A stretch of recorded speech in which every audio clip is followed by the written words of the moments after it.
Welcome to my channel on the best of fantasy. Today I am sharing my thoughts on the Book of the New Sun by Gene Wolfe. These will be spoiler-free thoughts on the series as a whole. I'm holding here in my hands the Omnibus Edition, where I have the Shadow of the Torturer and the Claw of the Conciliator, and the Sword of the Lictor and the Citadel of the Autarch, the four parts of the Book of the New Sun. Some people consider it to be really just one book. I read it, each of the four books fairly wide apart and had no problems that way.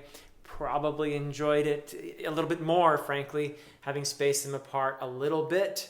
But I will say, the first thing I really want to say here is that I was tremendously intellectually invested in this series, in this story, if I can call it that. The themes that Gene Wolfe explores in here, he does so with such nuance and brilliance, and in really novel ways that I had not encountered anywhere else before. He looks at the development of empathy, for example. Also, there is the nature of memory and the intersection between memory and identity, the interplay between those things, which is just fascinating the way he explores this in a very philosophical way throughout the story. Also, language and meaning. You can tell that Gene Wolfe was fascinated by language and linguistics and how language influences and in even some ways determines how we see the world. How we experience the world. Language very much affects our experience of the world around us. And Wolfe is just keen to explore that theme and does so really quite expertly, I would say, in here. Speaking of language, Gene Wolfe uses many archaic words that once upon a time meant something, but to most modern people won't mean a thing. Most of them are derived from Latin. And he just, in this way, drops you into this world he's created, this post-apocalyptic world.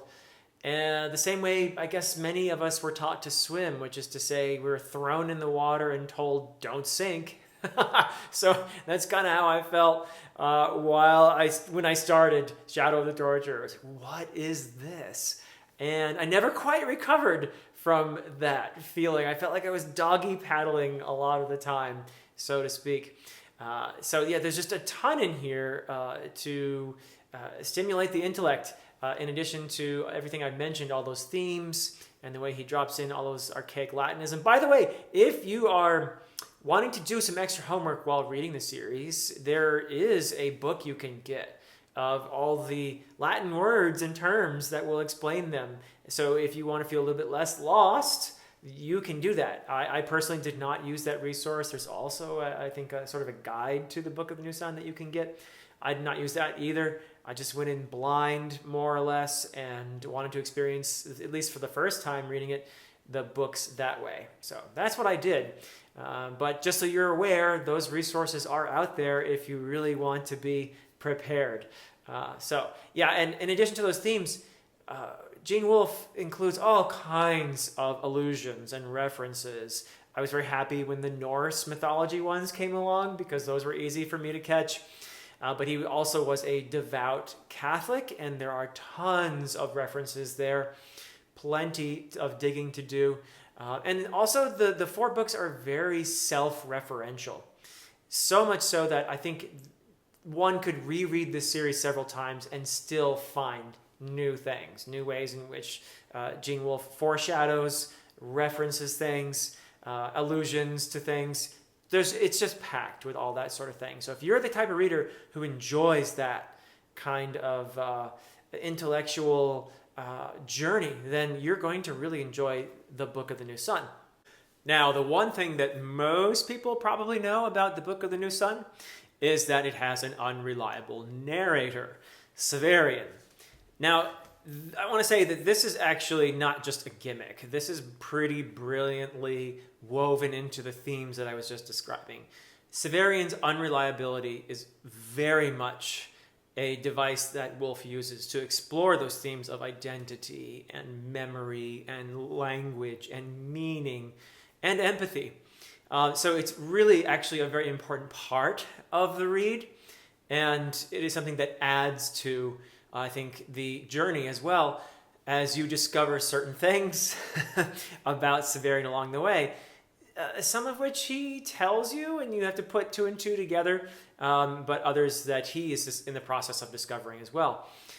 It is really, I think, a series that is fun to read if you are someone who is comfortable being uncomfortable. That is something I said to my friend Jimmy Nuts the other day. If you're comfortable being uncomfortable, this could be a series for you. Also the setting I thought was very intriguing. It's, as I said before, post-apocalyptic. It's a strange, this series is a very strange, almost uncategorizable combination of fantasy and science fiction. But I had the feeling that Gene Wolfe just didn't really care too much about how we categorize the book. He just did what he wanted to do and grabbed what he needed for the story, for the exploration that he wanted to do. Now, while I was extremely invested intellectually, I will say that I was not so invested emotionally. So if you're looking for a very emotional read where you're very connected to the characters, at least I did not experience the Book of the New Sun that way. I'm sure there are fans of this series who would disagree with me, who are connected to the characters, but personally, I did feel like the characters are, for the most part, pretty flat. And though I will say a tiny bit at the end, I did feel a bit of emotional connection. For the most part, the characters were flat, a lot like the characters in a medieval allegory, like Piers Plowman or that sort of thing, where the characters are flat and symbolic. And by the way, that is not really a negative to me. It's something I want to say that so that you're aware, this is the kind of read, this is how I experienced it.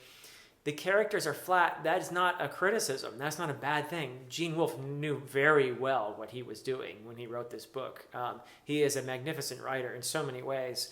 There is a description of war at the beginning of the fourth book that is just, I had to go back and reread several times because it was just so beautifully written and just hit me the way certain truths with a capital T can hit you sometimes when you're reading a story.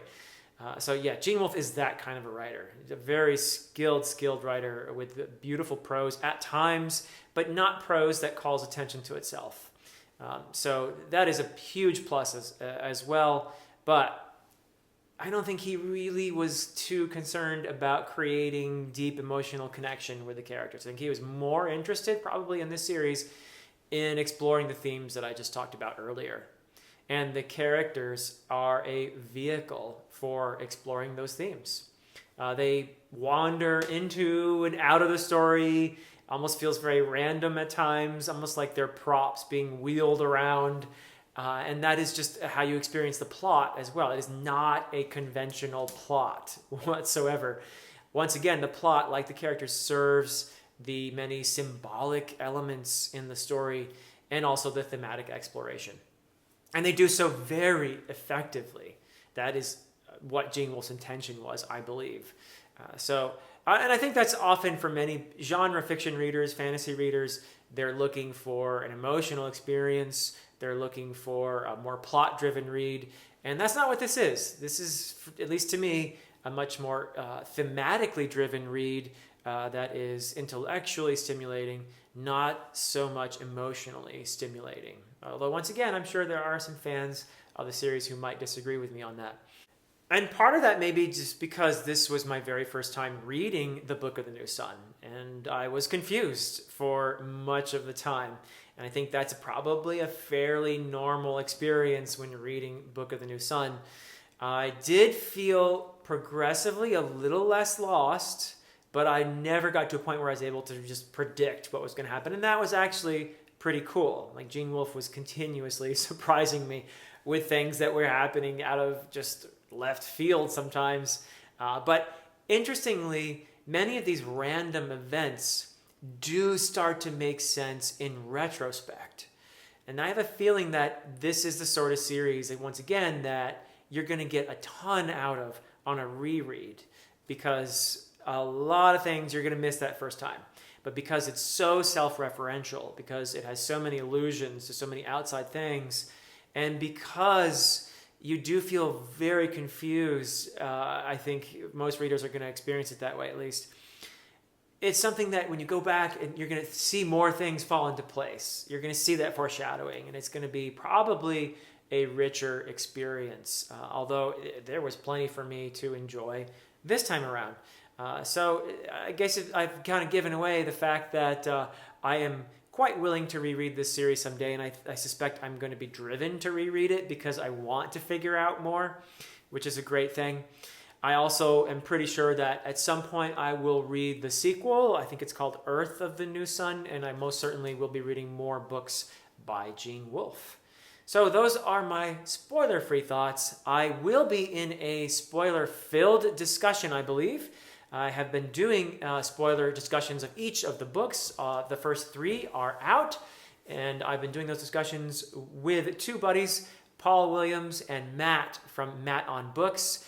The odd number discussions are on my channel, and the even ones are well, one of them is already on Matt's channel, and the last one is going to be on Matt's channel, Matt on Books. And so I'm very much looking forward to a more, a spoiler-filled discussion and a more lengthy discussion with those 2. So thank you for watching this, and until next time.